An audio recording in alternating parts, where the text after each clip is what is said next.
Bismillahirrahmanirrahim. Assalamualaikum warahmatullahi wabarakatuh. Masih bersama karduk.com.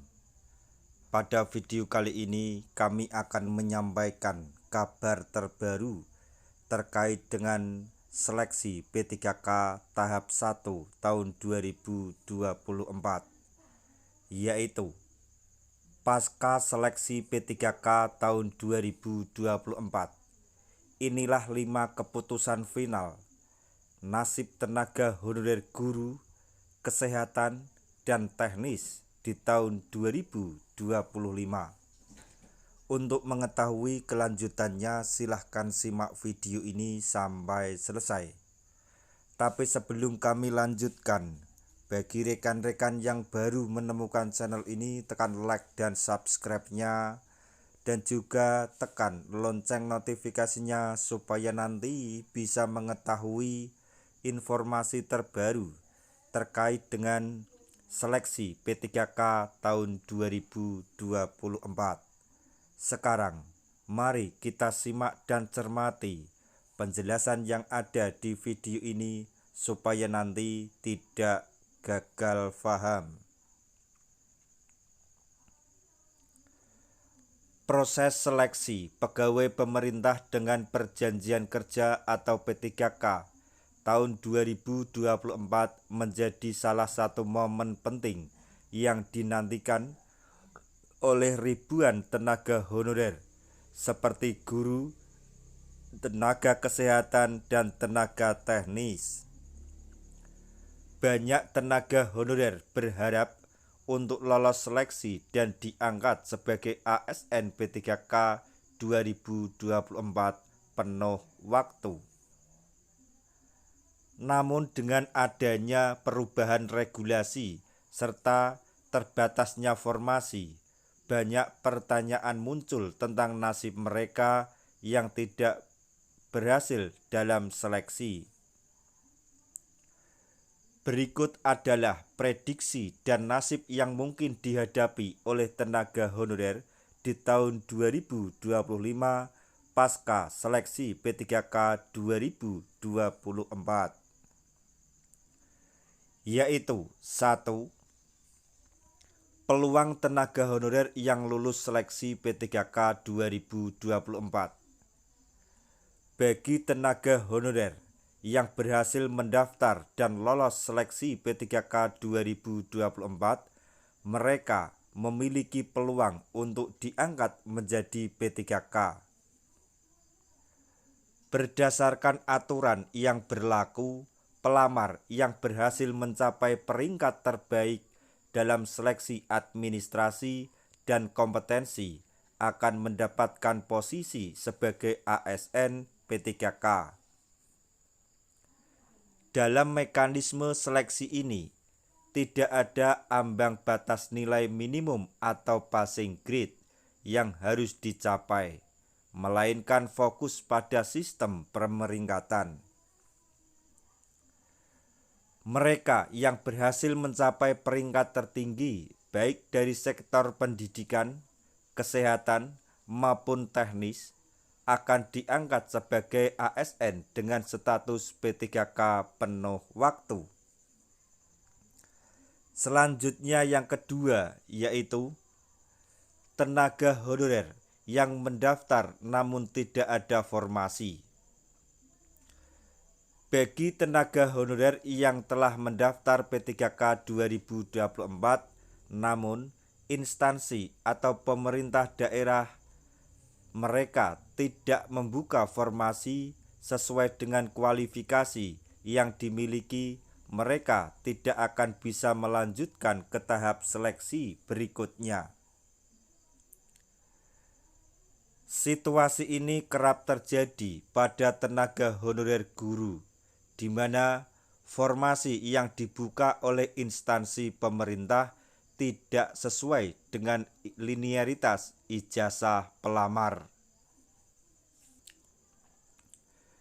Jika mengalami hal ini, tenaga honorer harus menunggu kesempatan di seleksi P3K berikutnya atau formasi tambahan yang mungkin dibuka di masa mendatang. Selanjutnya yang ketiga yaitu pelamar yang tidak lolos seleksi administrasi atau kalah peringkat. Tidak semua tenaga honorer berhasil melewati tahapan seleksi administrasi yang menjadi syarat penting untuk melanjutkan ke seleksi kompetensi.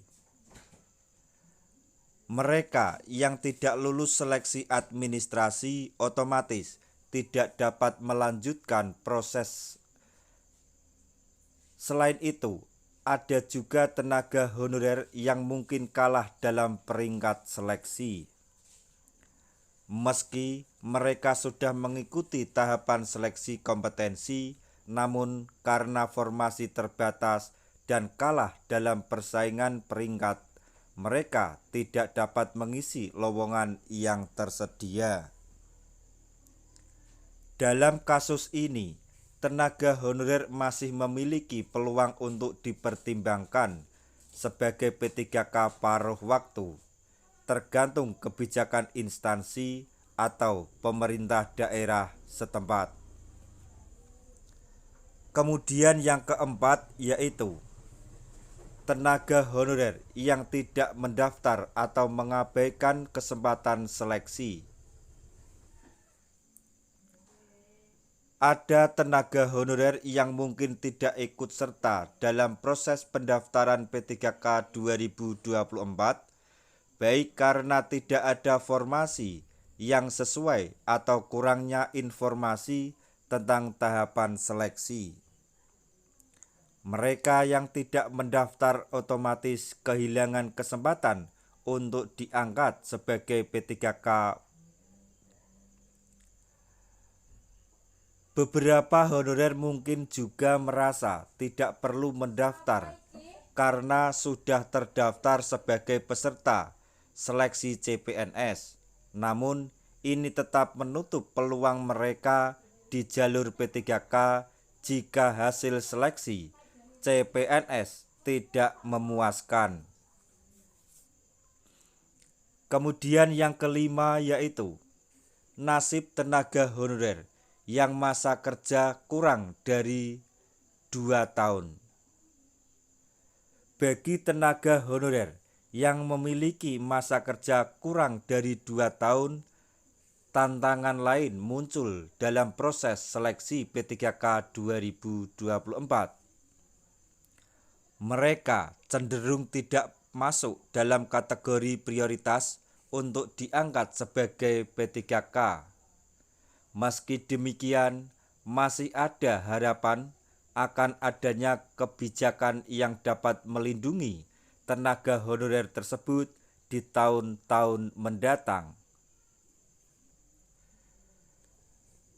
Berdasarkan kabar yang beredar, PHK massal bagi tenaga honorer kemungkinan besar tidak akan terjadi.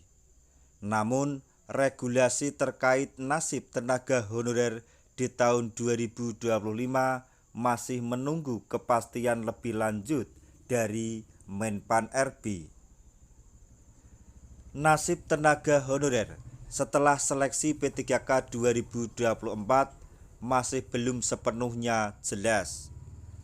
Tergantung pada kebijakan yang diambil oleh pemerintah pusat maupun daerah. Bagi mereka yang berhasil melewati seleksi, pengangkatan sebagai ASN P3K merupakan tujuan yang sangat diharapkan. Namun, bagi mereka yang tidak lolos atau belum memiliki kesempatan karena keterbatasan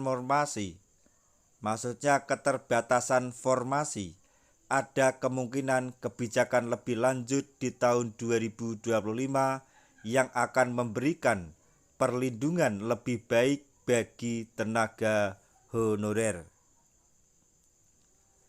Dengan banyaknya ketidakpastian, tenaga honorer diharapkan terus mengikuti informasi terbaru dan siap menghadapi berbagai kemungkinan yang akan terjadi di masa depan. Nah, itu tadi informasi yang dapat kami sampaikan, informasi terbaru terkait dengan seleksi P3K tahun 2024 dan nasib tenaga honorer di tahun 2025. Semoga informasi ini dapat bermanfaat bagi rekan-rekan tenaga honorer semuanya. Di akhir video, kami mengucapkan banyak terima kasih. Wassalamualaikum warahmatullahi wabarakatuh.